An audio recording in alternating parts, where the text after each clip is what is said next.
Welcome back to Critical Moment. Kun Ralph, we were just talking about how beautiful your pieces of art and creations are. That was so much of the strengths that we talked about. Let's talk about the weaknesses. Let's talk about the threats, because I have seen so many pieces that are of natural derivatives and they're depleting. What is your plan for the future at the moment? Well, you're right. We live in a world with diminishing resources. And we used to get MOT plates of this size. Today they are half the size. Yes. And so on. There are many things that we cannot get anymore, or we are not allowed to buy anymore. We are following the regulations very closely, trying to stay out of trouble and out of problems. But we source all the time new things. Like in Indonesia, they are now widely digging up the roots of trees which they cut 10 years ago. And that includes the beautiful eagle, which is from the root of a tree. Yes, or this basket over here. These are all root materials. They have the advantage that they don't need to be dry. They are dry already. They're very sturdy wood, very good wood. So that is one of the sources. And Thailand has only recently started to dig up roots. You are not using the trunk of a tree, no, but you're using the roots that no longer have the trunk. Yes, yes. So you're not really demolishing the living natural entity. No, we're trying not, but sometimes we buy a table made of wood like this one. Yes, yes. This is huge table. I think it's 10 meters something long. It's maybe 6-7 meters, but we make sure that this has been properly cut, that there are documents available, and that we have the proper permits. Yes. We're not, and we could also not ship wood without the proper permit. It has to be legally cut. But it's roots of trees, it's shells, and it's things that are slowly all disappearing, which we cannot get anymore. Yes, yes. And what do you do? What do you use to replace them? Because, you know, arts are art. Sometimes you cannot really replace shell with plastic. No, you can't. But for instance, you can replace wood by fiberglass. That's smart. So if you get a very complicated and nice piece of wood, you can use it as a mold, and then you can do it in fiberglass. And I wish that many of the things that we sold 20 years ago, we would have done a copy, because they were unique. Yes. We have photos today, but it will be problematic. It will be too expensive to go back and do the same thing. Yes, yes. So we have learned that we need to create some kind of backup. And whenever we have something that is worthwhile to back up, we do. So you have to be abreast with the technology of art creation, technology to bring in the natural resources and the so-called man-made material to blend it together. Yeah, unfortunately. Yes. We also, and technology is an important part in our business, because we used to apply silver very freely. Yes. But when the price went up from 8 baht per gram to 40 baht per gram, we couldn't do that anymore.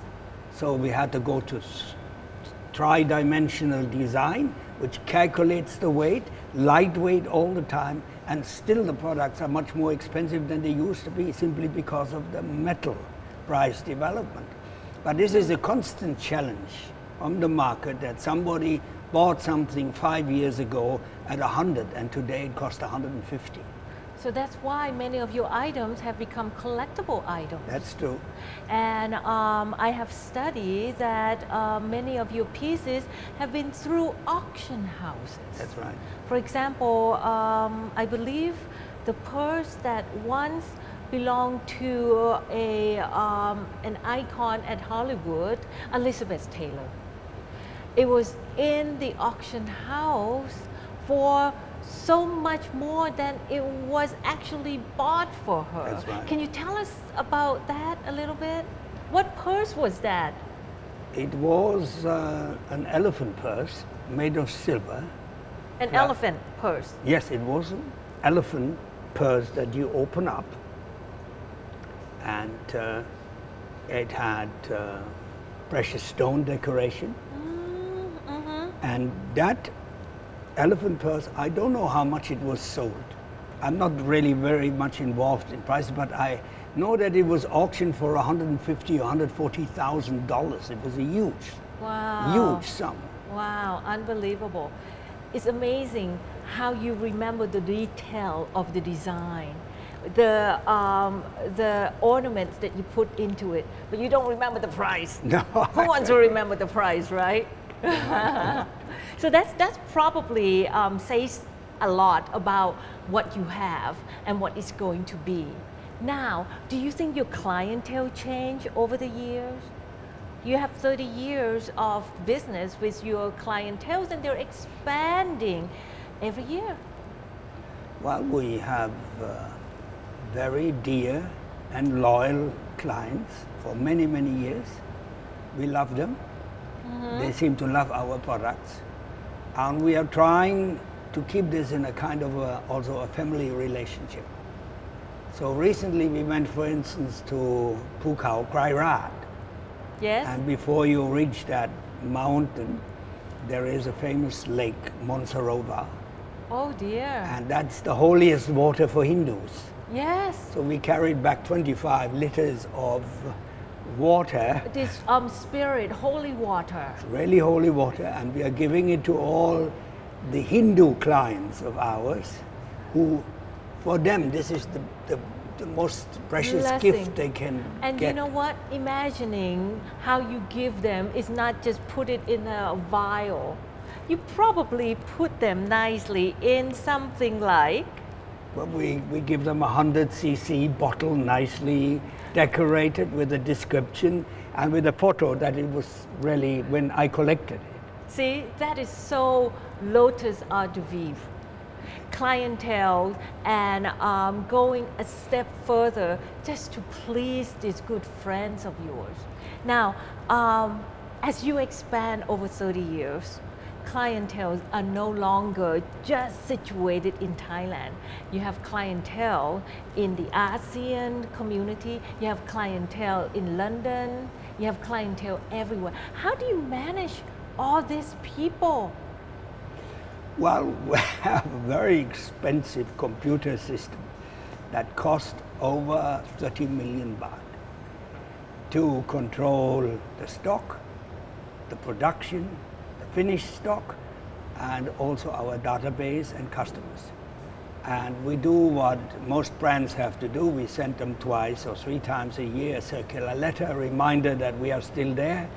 And whenever, and many of those are friends, old friends. They were friends before we even started the business. So we send them notes. I read a lot, and whenever I find something worthwhile passing on to others, I distribute it to all the friends. Because the most luxurious thing is that somebody pre-reads of all these tons of paper that are today available, and you don't know where to start and where to end. Yes. But you pre-read and said, this is an interesting part to read. Oh. That is nice. Why don't you look at that here? So and I get that back from other friends too. That is a perfect CRM, customer relationship management, isn't it? When you know your customer and know what would be their interest. Well, it's actually less for customers, but it's very personal. This is a very personal, because I don't read anything that maybe a customer is interested in. I read what I'm interested in. And then I hope that somebody else may be also interested. And so how I did it shared turn with out? him. I shared with them. Okay, and they appreciate it. Of course. Of Yes. course. I appreciate it very much if somebody sends me something that he pre-read and said, this is an interesting article. Oh, that's beautiful, isn't it? Yeah. For the living nowadays, everybody is very much busy with their own time. Just a little things that is extraordinary from other people really means that the friendship is there between you and your clientele. Right. Now, you also do more than that. Once every now and then, you would have get together with the clientele in this beautiful heaven, in places at the hotel, different hotel, just to be with clientele. What is your rationale for that? And the Well, food that you serve, like black truffle, come on, is it worth it? Well, it's not a question whether it's really worth it. It's really a question of promoting young Thai artists or foreign artists.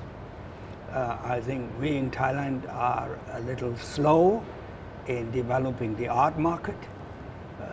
Many of our artist friends were poor like church mice 20, 30 years ago. A few have become incredibly rich, but most of them are still scraping by to make a living. Yes. And so promoting Thai artists by introducing them to friends, by sending their paintings around and say, look at that, this is, in our eye, this is a good artist. What's in it for you? No, that is not money making. That is trying to help and trying to maybe create something that is long developed in the West. We are going every year to Art Basel, and can't imagine the prices and the goods there. I met an old friend and he said, you should buy this. And it was an iron drum that had been crushed together to that size. And I said, how much is it? He said, oh, it's only $950,000. I said, you fool, if I put that in my garden, it will be collected and put into the trash can. Oh dear. Nobody would know that this is $950,000, nor would they think it's 950 baht. They would hope to get maybe 45 baht from Okay. Well, when we come back, we are going to find out why good piece of art is actually comes from good heart.